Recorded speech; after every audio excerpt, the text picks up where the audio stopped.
Hey everyone, I got some insight from someone else in the community that also got this ban from joining rallies, and they keep calling it function restrictions. So I don't know, should we just call it that? It's kind of like erectile dysfunction. But for rallies. So based off of Evony's response from customer service, they are confirming after checking the relevant information, we found that you are temporarily function restriction for 3 days because you violated the rules by using third-party software to obtain the BOSS, all in caps, coordinates, which destroyed the fairness of the game. Your normal gaming behavior and use of auto-join cards will not be considered violations. We will only take relevant action if we detect violations in your account. The relevant evidence cannot be sent to you.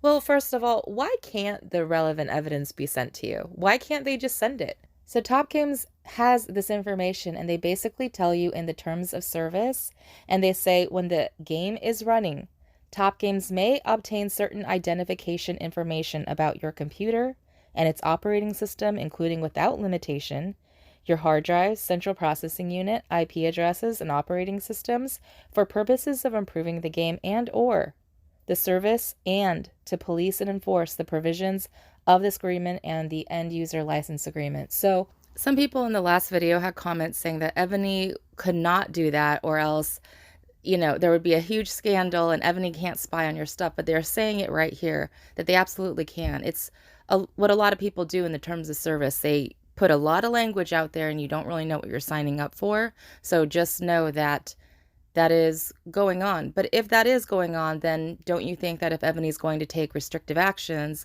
they let you know exactly what time, when, give you a log so that you know for the future what it is. But it's almost like Evony doesn't want to give people the straight answer. They don't want to give the actual names. I feel like in a way, Evony kind of looks the other way on most cases. I think most people that I know that utilize these enhanced tools, is what I will call it, they're using it because they're trying to get a life balance from Evony. So they're just being efficient. They're not doing anything crazy. They're not selling anything. They're just trying to maintain their account, but not going into an extreme way about it.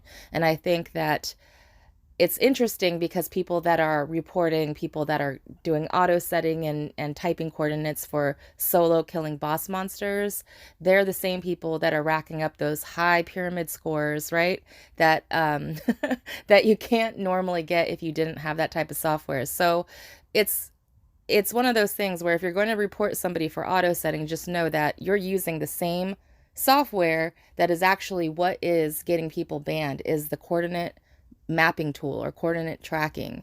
And not to skirt away from how to get away from all this stuff, but obviously, you can get coordinates from certain softwares. You can go to another place on the map and scroll to that coordinate. I know it's going to take you a long time, but if you're in hot water and you don't want to, keep getting banned, you might need to either stop using it or find workarounds, or so that it's not tracking you. And I feel like once you get flagged, I feel like they're always going to be monitoring you. The other thing is, obviously, there is a collective behind people who get people banned. It can't just be one person. One person cannot make anybody get banned. It has to be a collective of people. Who knows what that number is? Who knows what price point each person is? Who knows how they collect that data? But it might just be the more people that are reporting is more risk for it to go to Google and Apple and get escalated there, where then Evony will need to have proof that they're running in a way that has a fair gaming system so that they don't get pulled from the App Store. So I think it's all about risk assessments. And obviously, there's a lot of people on servers that don't get along, and it's really almost always the Civil War servers or Bubble and Burn servers or the ones that have grudges that this happens on. This also happens frequently on merge servers, and that's why I made a video on merges, because it is so important to get everybody on the same page and in the same alliance right at merge. You don't want people landing. You don't want 3 big alliances landing on the server and already resentment brews because you're already competing against monsters. So I hope this video helps everybody kind of pinpoint now what is going on with the rally bans.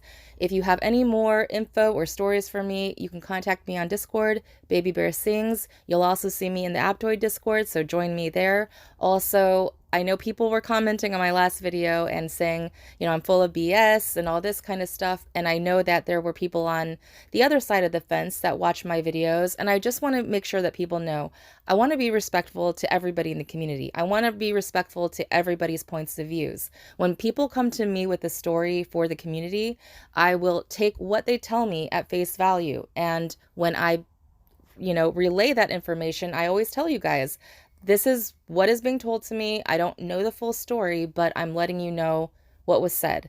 And then I will give my opinions based off of my experiences. And sometimes my experiences reflect the people that come to me. So if you feel that there needs to be a different side of the story projected, let me know again on my Discord channel. You can contact me directly, Baby Bear Sings. Let me know in the comments what you guys think, and I will see you guys soon.